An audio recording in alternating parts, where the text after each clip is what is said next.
What's up, everybody? We are back again with Faye. You know her, you love her. She's here. Hopefully here to stay, but who knows if she can put up with me that long. We are here to talk about Power Word Fail episode. Let me pull up my notes here. Episode 41, A Night at the Library. Faye, if you want to take it away. Oh, just on the spot like that. All right. So, Ravino, of course, in the last episode was rudely awoken because, this man needs his beauty sleep. We all know he needs his beauty sleep. Anyways, as we're in the library, Eugene's there looking for books, anything to do with the prince, dragons, the dark matron. He's also getting help from Navarra, but of course he leaves out the information of the prince. She's still new. He is so willy-nilly about, like, because at the beginning he was all like, keep this hush hush, keep this secret, but now he's just like, everybody needs to know I'm working with the prince, which I don't think he just wants to be blurting that around. I haven't quite figured that part out. Why is it okay to tell some people and not some other people? But maybe it's because he's trying to be more honest. Yeah, definitely. He did tell Pickles he was going to try to be more honest about everything, so... Which, speaking of Pickles, she's kind of tossing books everywhere and giving Navarre an OCD attack. Because Navarre is trying to straighten these books, because it's not like an actual library. It's just horrible.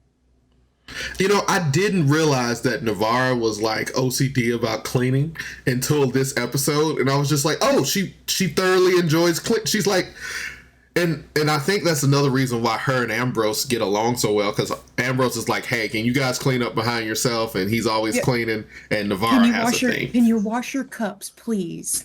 Not the cups. Yes, wash your cups.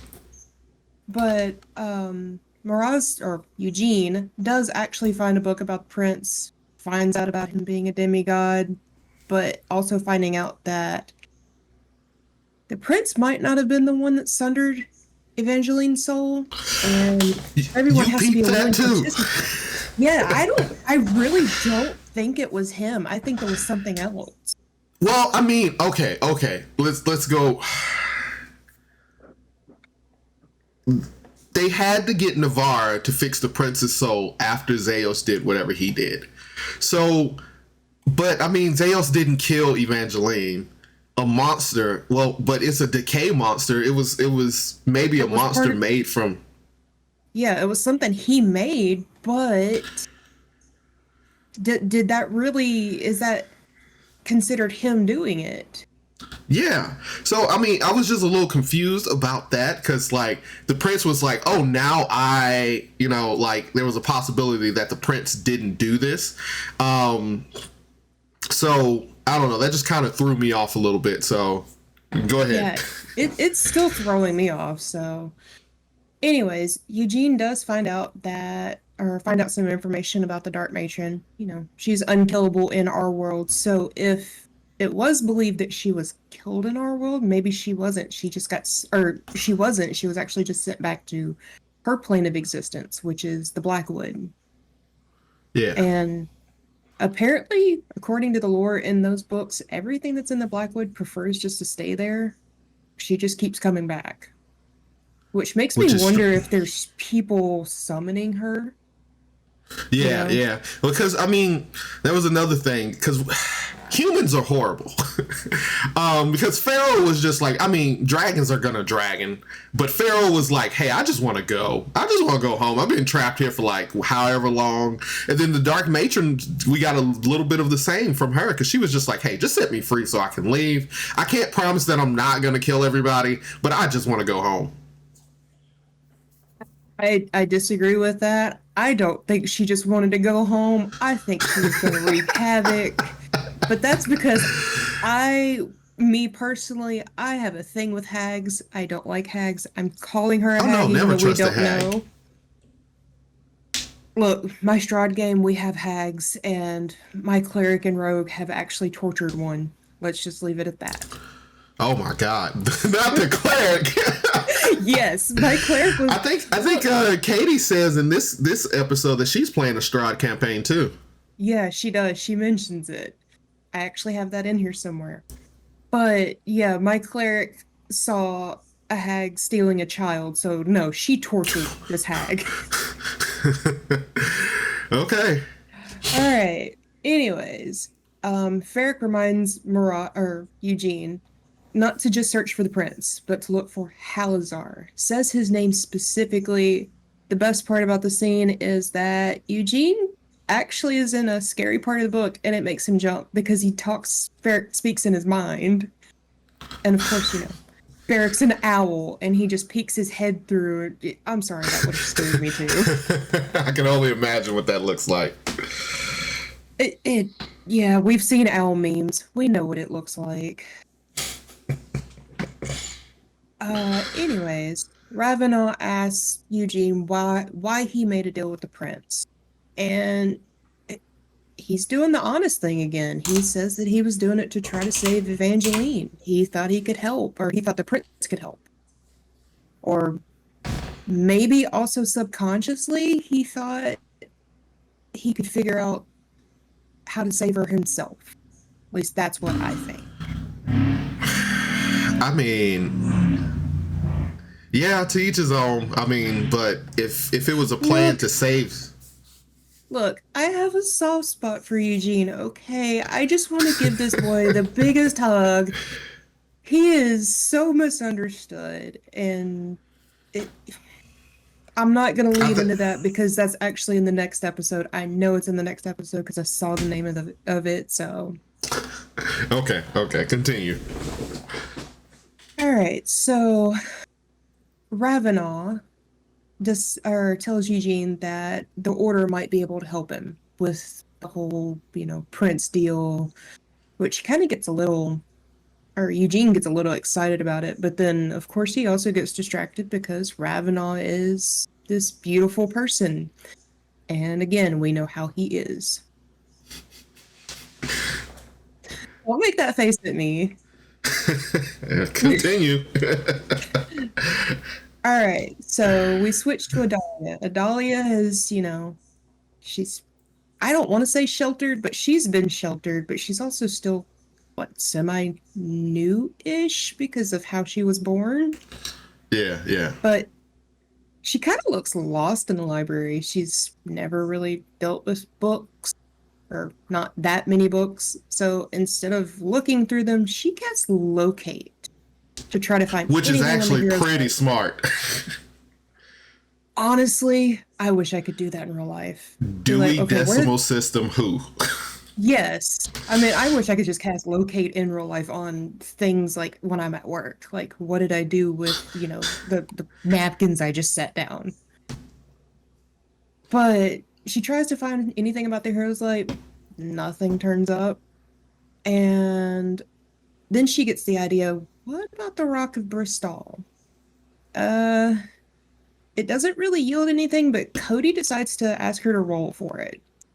Roll a D100, and she gets a 100, which, it's a critical hit.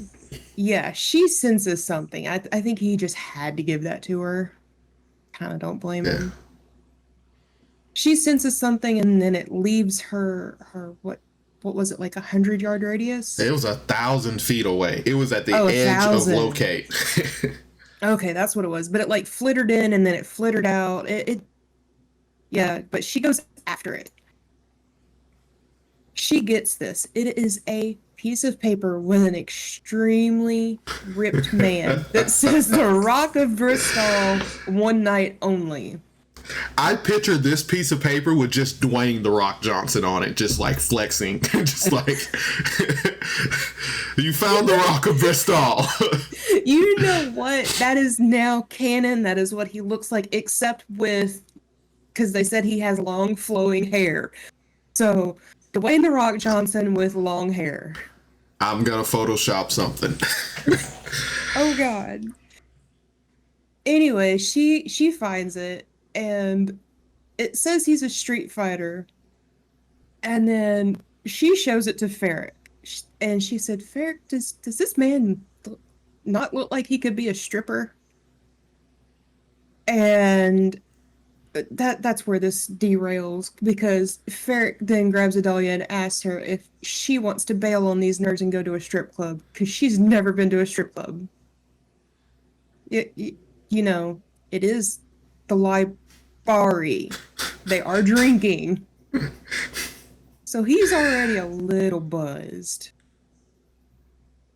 Well, as he's talking to her about going to the strip club, Ambrose starts coming down the stairs, and he calls Ambrose the biggest nerd of them all. He doesn't mean it. He's just joking. Again, Pickles is pulling books off the shelf. I'm sorry. This is probably my favorite thing. Just her taking the books and throwing them. I can picture no, not it. that one, not that one, not that one, not that one. And the thing is that she's probably not even looking at the books. She's probably just like pulling them off and just throwing them. And poor Navarra is like prestidigitating everything. And I feel bad. I feel horrible. I think around here, that's when she asks Spunkles to help her. Yes, yes. Because so basically, Pickles is not reading the books. She is letting Spunkles read the books because she ain't got time for reading. And I'm going to go ahead and apologize. If you guys see my cat, they are firing fireworks and he's freaking out. Oh. But Navarra seems to let her guard down a little bit, and she casts Divine Sense. She's trying to figure out if anything in the room is evil, but she also specifically says that she's using it for Spunkles. Stop calling my baby evil. He is not evil. There's no such thing as a good dragon. Yes, there is. He's not a dragon. He's not a dragon. He's dragon-like. He's dragon-like. He's dragon-like. But he, cast Divine Sense. Divine Sense. I forgot exactly what it can sense, but there's nothing in the room. Cody does point out. This is where the Strahd thing comes in, by the way. Cody does point out that Strahd would be safe. Because, yeah. But we do find out that Ravenant is an Asimir. I think that's how you pronounce it. Everybody says it differently. And yep. Like artificers. Yes, because I thought it was I thought it was something else. I'm not even going to go there with that one. But the old man that's in the library, I'm not sure if he's actually the librarian, but he's also undead. They decide to leave him alone. Can you imagine that could have just went so horribly? Yeah. They're the failures. I'm surprised they decided to leave him alone. They usually, as much as I love them, they do stick their nose in places it does not belong. And you know that they do. Yes. So Ambrose is actually trying to find out anything about the master. He doesn't really seem to find much. Actually, I don't think he finds anything at all. And he's also looking for any grung history. He did so the information he did find was like no information at all. You were correct, but it's just like a lot of people don't know if the master's real or not. It's kind of like information of like, why are people following the masters and nobody's really confirmed to see him. So it's just like, is he real? Oh yeah, that's what it was. Yeah. Is he real? Is he not real? Who knows? But he's also looking for any grung history. I'm sorry. It's probably because we all miss Spunk. You can't help it. But he does find out that, or the only thing he really finds out is that they are in the Takari wilds, deep in the ocean, and they're isolationists. And about, what was it, an emperor? I don't really remember. Yeah. I forgot about that part. He finds out information about a mention of a grung emperor, and so we expect that that's Spunk. So I guess he wasn't lying about being Frog Emperor Spunk. Even if hold on, even if he was lying, he still is Grung Emperor Spunk to us. He always will be. But I don't think he was lying. Nah. There's so much there that I wish we could have got to explore, but things happen. Campaign must go on. You can go on the Discord and you can go ask TJ. Maybe he'll give us some information. Yeah. It's about this time. Pickles is bored. She wants to leave. She's done with these books. And she's just like, I want to go back to Ambrose's. I just want to go. And Eugene is still trying to get through to Ambrose by helping him. Of course, that's not going anywhere. What? You want me to go from here? Yeah, go for it. Okay. Take it away. At this point, Ferric asks Ambrose if... Oh, wait. Oh, man. I scrolled down. I hate when I scroll down. All right, yeah, so the team heads out, and Ferric still wants to party. This is where I figure that Ferric is a party animal. He just... a party owl or something. But Ambrose ends up joining him.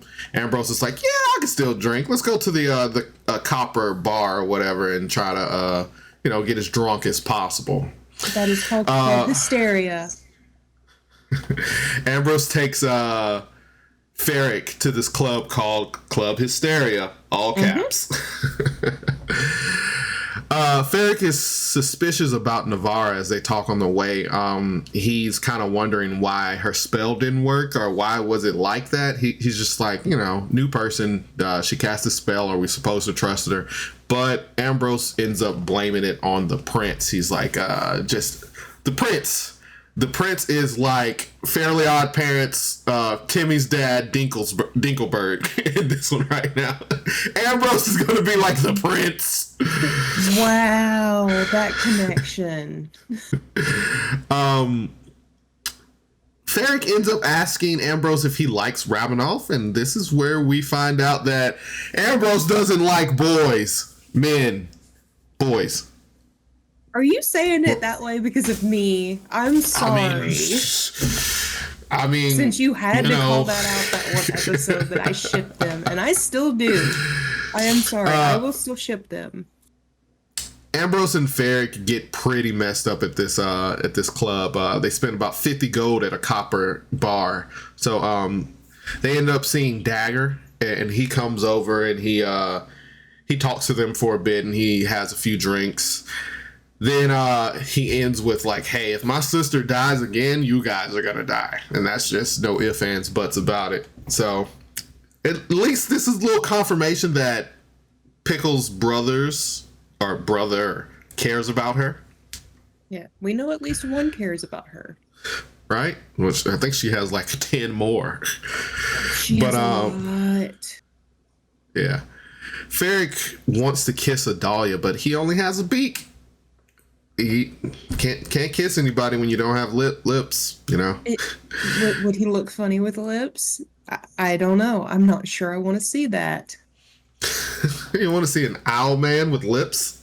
No, because I actually saw a picture of a cat with lips this morning. I'm done. I don't know if I can do an owl too. Ambrose asks Ferric if they are official, and Ferric dodged the question. It's not so much that he dodges it. They are drunk. They are doing the most like frat bro drunk scene. And he's just like, no. And it's hilarious. And he also makes him blush. Shut up, Ambrose. Yes. Man. Back at the other party, Miraz is trying to find all the board games that Ambrose mentioned earlier. Adalia ends up pulling Pickles away and shows her her tattoos that she gives to people that have passed. And she asks Pickles, "Hey, can you tattoo? I know you're artistically inclined. Can you give me a tattoo for Spunk and Christopher?" And Pickles agrees, and Adalia shows her like what to do and how to do it. Then we find out a little bit about Pickles' lore here. Find out that her brothers are all tattooed for, like, I guess being a rune knight. They're kind of like rune carvers. But since Pickles isn't Goliath, I guess however they were giving each other tattoos, Pickles got branded instead. So she's been branded. And that's scary. I've watched people get branded in like, you know, sororities and fraternities, and they get branded, and that I don't see how they do it. But I heard that you lose feeling after like 5 seconds. Look, when I was younger, I wanted one so bad. I am also glad I never did it. Oof. But yeah, so Miraz and Navarre are playing board games, and this goes to show you more of Navarre's OCD, and she's like getting into this house game that she's playing. She's like, "Oh boy, we get to clean the whole house," and I'm just like, "What?" They're playing Houses and Humans. Houses and Humans. Ambrose and Ferric show up completely blastered, blazed, sauced, whatever you want to say. They are drunk. They don't stick around too long, and Ambrose ends up taking Ferric upstairs. Ambrose is still a dick when he's drunk. You know, I would say it's a personality trait, but I don't think it's just a trait. I think that might just be his personality at the moment. He was going upstairs, and Miraz said, I think he said "Good night, Ambrose" or something, and he was like, "Don't talk to me." I'm just like, all right. Everyone eventually heads to bed, but Pickles, apparently she cannot sleep. She does like a couple of hours of meditation, I guess to stay within mechanics range, just in case the DM wants to ambush the party at night. Mirage dreams and he sees the prince. Now, I've been waiting for this moment, because just like after he confirmed that he's no longer following the prince, or he's not going to listen to him, and he's told everybody about the prince, how this conversation with the prince was going to go. And I was also using that conversation as, is the prince always watching them? Can the prince always watch them? Is the prince able to read Ambrose's, Miraz's mind? Like, what? Just getting more information. But he seemed like he wasn't aware of Miraz disowning him or trying to find research on him. So it doesn't seem like the prince is always watching. But at the same time, if you remember in the like earlier episodes, whenever Evangeline was there, he did tell her to make sure that Ambrose does not interfere again. So maybe he picks and chooses when he's watching. Yeah, and like maybe if there's some type of chaos where he could get a soul, because that's what he's wanting. Yeah, because he did say, Evangeline said the prince did send her there to get him. I think that was some kind of, like, that was something. Yeah, to do something. Yeah, because I want to say the prince sent her there to kill that guy. And that's why because remember, she was chasing after and she was looking for something, and she was there it made it seem like she was there to kill somebody, and then Ambrose stopped her, and then she was like, "Why did you stop me? He was a bad guy." And she was kind of using that as a guy disguise that the prince told her to kill somebody. Yeah, so maybe he's only watching whenever, they are supposed to be doing puts a hit out on somebody. Yeah. But the Miraz is, talking to the prince, and he tells them that that's where we were talking about earlier. The prince was like, "Thanks for bringing back Evangeline's soul. Like, thanks for getting Navarre to do that." So I was like, it wasn't the prince who had her soul? And that threw me off, because I was just like, I thought the prince had her soul, but apparently The prince had nothing to do with her soul being sundered. So that leaves the question, who did something with Evangeline's soul? And bigger powers in play. Right. Bigger powers in play. It could have been something to do with the Dark Matron. Could have been Zeos. I, for one, think it has something to do with Vespa. Well, not necessarily Vespa, but, a little bit after Evangeline died, Vespa came to Ambrose and was like, your soul's no longer claimed by another, so I can talk to you again. Yeah, that. And I want to say all that. I want to make all that connect. just again, insert murder board back here, and like this is how it's all connected. I have red string. Do you need it? we'll start connecting things.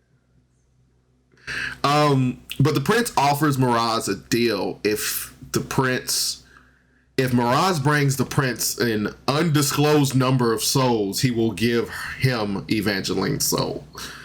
I don't know how that's going to necessarily work out. Like, is he bringing her back to life, or he's just giving her soul? But Miraz quickly shuts that down, and he's had enough. He kind of disrespects the prince a little bit, and the prince warns Miraz, like, you don't want to cross me. If you cross me, that's it. And then Miraz wakes up from his dream. And that's where the episode ends.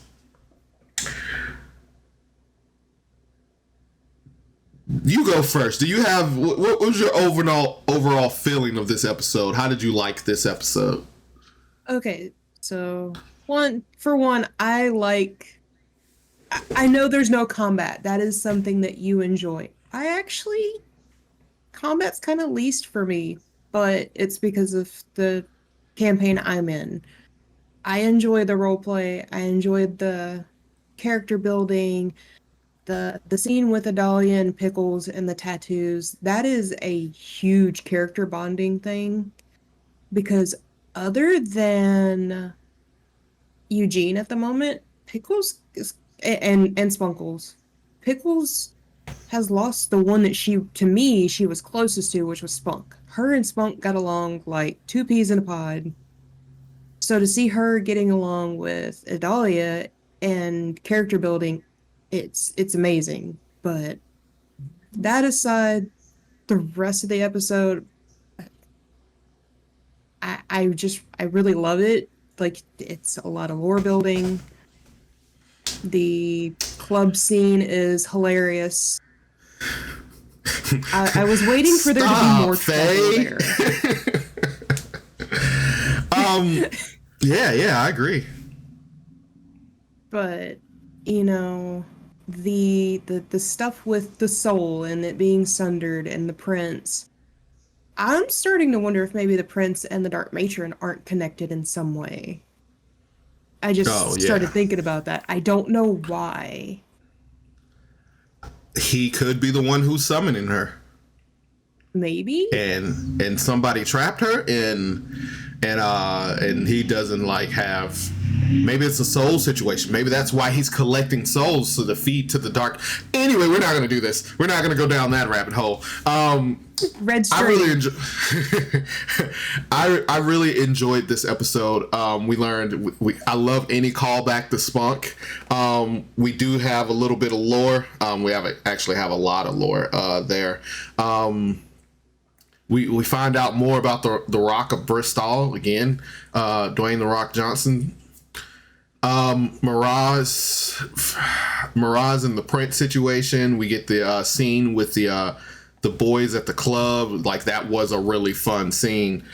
And then, like you said, that scene with Pickles and Adalia, that was like a real emotional scene for her to disclose this to Pickles and then find out that she really cares about these people and she tries to remember them, because everybody wants to be remembered after they die. So this was a great episode. I really enjoyed it. So what would you score this episode? I really hate scoring episodes. I do, but But you know what? Just for the sake of it, I'm gonna say it's a 9, and it has a lot to do with the funny scenes and the emotional scenes Yeah, because yeah, they're just so good. yeah. Um, I'm definitely gonna give this episode a solid 8 out of 10. I did enjoy this episode a lot. The scenes were very great. Uh, yeah, I mean that's all I got to say. I don't have anything bad to say. I do feel like there was a lot more that could have been expounded on certain areas, but I mean that's just how role play works out. Sometimes we get to some things, sometimes we don't. I mean, it could have But all, it could have all devolved if they would have, or devolved if they would have attacked the poor innocent undead library guy. that hint of combat that it was sitting right there, battle It's in the like it's library. We right would have had a there. different, we would have had a different title for this episode if they would have fought that librarian. But but yeah, so that was a solid episode. Do you have any closing remarks or statements that you want to say? Yeah. No, except stop putting hits out on me. Well, if you show up, you don't have to worry. Just remember, everybody, you are loved, you are important, and you matter. Thanks for tuning in to Miles TV. I'm Miles, and she's Faye. She's Faye. So until next time, like, comment, and subscribe. Thanks for tuning in. Bye. Bye.